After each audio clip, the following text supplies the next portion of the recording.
সবাইকে স্বাগত আমার স্টাডি চ্যানেলে। তো তোমরা জানোই আমি প্রত্যেক দিন সকালে জিকে ক্লাস এবং রাতে ইংলিশ ক্লাস দেওয়ার চেষ্টা করব। আর আমি মেনলি এসএসসি এমটিএসকে টার্গেট করে তোমাদের জিকে এবং ইংলিশটা কভার করে দেব। তো বাঙালি ছাত্রদের জন্য আমি চাই যে এসএসসি এমটিএসে তারা চাকরি পাক। তো যারা এসএসসির জন্য প্রিপারেশন করছো তারা আমার চ্যানেলটিকে অবশ্যই ফলো করতে পারো। তো চলো এবার প্রশ্ন শুরু করা যাক।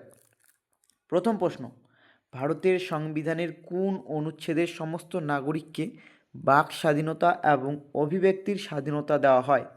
তো এটার উত্তর হবে অপশন ডি, 19 নং ধারায়।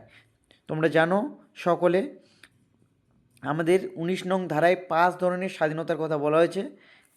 19-এর কয়ে কী বলা হয়েছে, বা 19-এর একে যাই বলো না কেন, বলা হয়েছে বাক ও স্বাধীনতা মতামত প্রকাশের অধিকার। ক্ষয়ে বলা হয়েছে স্বাধীনভাবে সমবেত হওয়ার অধিকার। গয়ে বলা হয়েছে সভা ও সমিতি গঠন। ক্ষয়ে বলা হয়েছে স্বাধীনভাবে চলাফেরা করার অধিকার। উময়ে বলা হয়েছে স্বাধীনভাবে বসবাস করার অধিকার। আর চয়ে কী বলা হয়েছে? চয়ে বলা হয়েছে স্বাধীনভাবে ব্যবসা বাণিজ্য করার অধিকার। তো এখানে 6 রকমের স্বাধীনতার কথা বলা হয়েছে। তো দ্বিতীয় নম্বর প্রশ্নে যাওয়া যাক। জাতীয়করণকৃত বাণিজ্যিক ব্যাংকগুলোর দুর্বলতা উল্লেখ করুন। তো এটার সঠিক উত্তর হবে অপশন ডি, এখানে সবকটি এটার সঠিক উত্তর। মহেঞ্জোদারো খননকালে পাওয়া একটি নর্তকী মেয়ের বিখ্যাত চিত্র কিসের তৈরি ছিল? তো এটার সঠিক উত্তর হবে অপশন সি, ব্রোঞ্জ। সালোক সংশ্লেষের সময় অক্সিজেন কী থেকে বিবর্তিত হয়ে আসে? এটা সঠিক উত্তর হবে অপশন এ, জল। সালোক সংশ্লেষের সময় কিন্তু জল আমাদের বিবর্তিত হয়ে আসে। তো জলের রাসায়নিক সংকেত কী যদি প্রশ্ন আসে, জলের রাসায়নিক সংকেত কিন্তু H2O। আর আমাদের আরেকটা হচ্ছে ভারী জল। তো জানো ভারী জল, ভারী জল, ভারী জলের রাসায়নিক সংকেত কি আমাদের D2O। নেক্সট কোশ্চেনে যাওয়া যাক।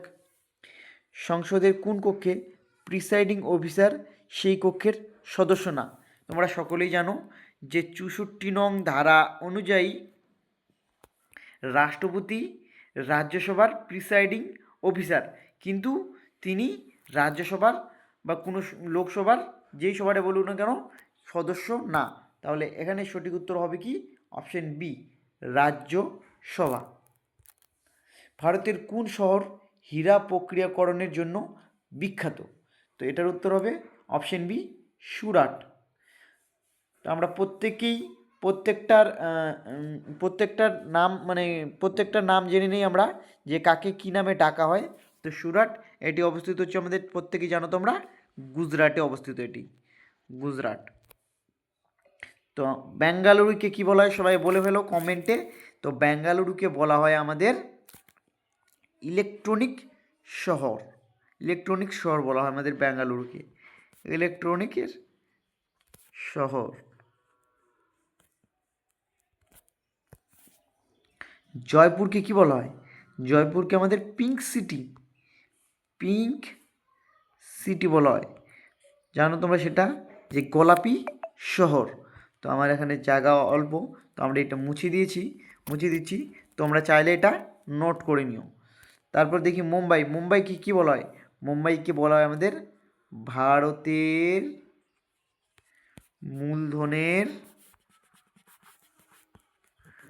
মূলধনের রাজধানী।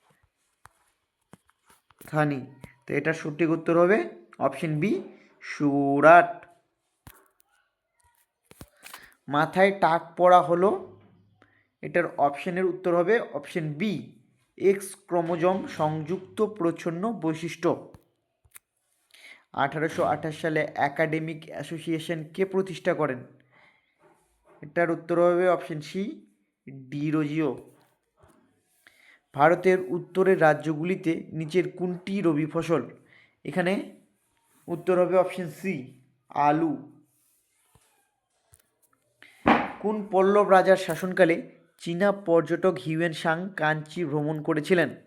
এটির সঠিক উত্তর হবে অপশন বি, প্রথম নরসিংহ বর্মন। তো আজকের মতো 10টাই কোশ্চিন ছিল। বন্ধুরা টাটা, ভালো লাগলে সাবস্ক্রাইব করবে এবং লাইক করতে ভুলবে না।